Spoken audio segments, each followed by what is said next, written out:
Hello everyone, welcome to my channel. ఈరోజు మరో important వీడియోతో మీ ముందుకు వచ్చేసాను. ఎస్ఎస్సి ద్వారా ఒక ఇంపార్టెంట్ మెసేజ్ అయితే రావడం జరిగింది. దాని గురించి ఈరోజు వీడియోలో డిస్కస్ చేసుకోబోతున్నాం. ఈ video very important. Me friends and ఫ్యామిలీకి షేర్ చేయండి. ఎస్ఎస్సి జీడీ ఆస్పిరెంట్స్ ఎవరైనా ఉంటే, అదేవిధంగా ఎస్ఎస్సి నుండి వచ్చిన మిగతా నోటిఫికేషన్స్ కూడా ఆస్పిరెంట్స్ ఎవరు ఉన్నట్లయితే వెరీ ఇంపార్టెంట్ వీడియో. సో చూడండి, let's go into the video. ఈరోజు డిస్కస్ చేయబోయే విషయం ఏంటంటే, స్లైడింగ్ మెకానిజం అనేది ఎస్ఎస్సి నుండి తీసుకురావడం జరిగింది.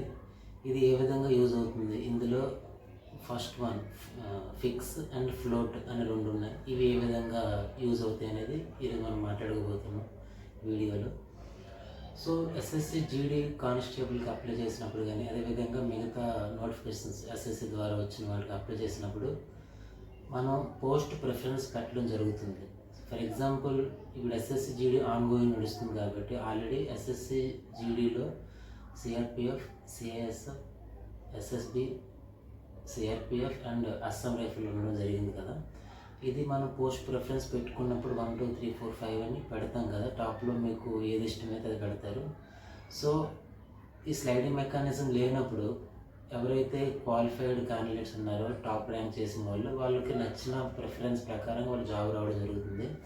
కానీ వీళ్ళు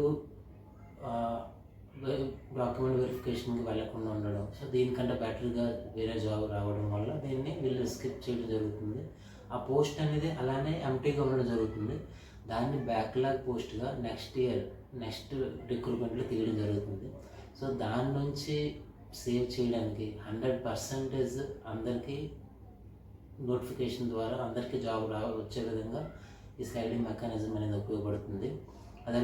అది ఎలా ఉపయోగపడుతుందంటే, ఇందులో ఎస్ఎస్సి జీడీ ద్వారా ప్రజెంట్ మనం మాట్లాడుకుంటే స్లైడింగ్ మెకానిజం అనేది ఇప్పుడు టాప్ మార్క్స్ ఎవరైనా స్కోర్ చేసిన వాళ్ళు ఉంటే కనుక, వాళ్ళు ఒకవేళ కొన్ని కారణాల ద్వారా, ఏమైనా ఫ్యామిలీ కారణాల ద్వారా, లేదంటే ఏదైనా బెటర్ జాబ్ వచ్చి దీన్ని స్కిప్ చేద్దాం అనుకుంటారు. సో వెళ్ళకూడదు అనుకుంటారు. డాక్యుమెంట్ వెరిఫికేషన్ మిస్ అయినా కొన్ని కారణాల ద్వారా, లేదంటే బెటర్ జాబ్ వచ్చి మిస్ అయినా ఆ పోస్ట్ అనేది అలా ఖాళీగా ఉండడం జరుగుతుంది. సో దాని ద్వారా ఏంటంటే తన తర్వాత సపోజ్ ఒక వ్యక్తి సిఐఎస్ఎఫ్ సెలెక్ట్ అయ్యాడు, తను వెళ్ళలేదు.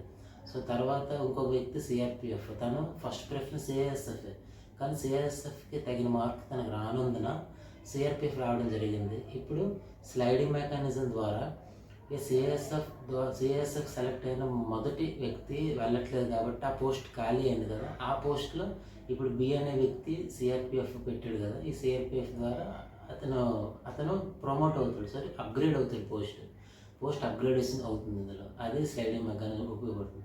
అదేవిధంగా థర్డ్ వన్లో ఎవరైనా ఉంటారు కదా, వాళ్ళు బెటర్గా ఉండి అలా విధంగా ఆ పోస్ట్ అప్గ్రేడేషన్ అనమాట.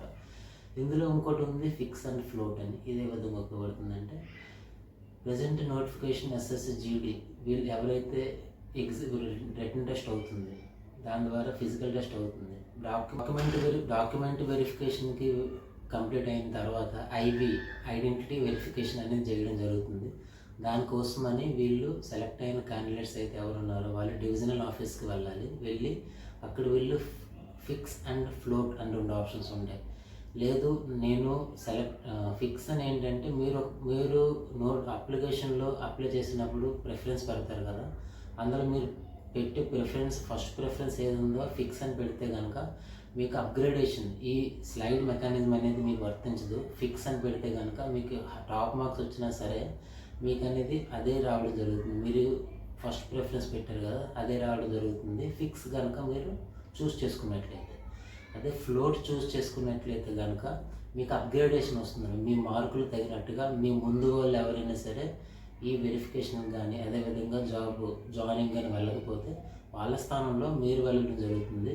ఇది 100% గ్యారంటీ అని కాదు. కొన్ని నెలల్లో అవుతుంది, కొన్ని నెలల్లో అవ్వదు. సో అన్ని వేళల్లో అవుతుందని మాత్రం అనుకోకండి.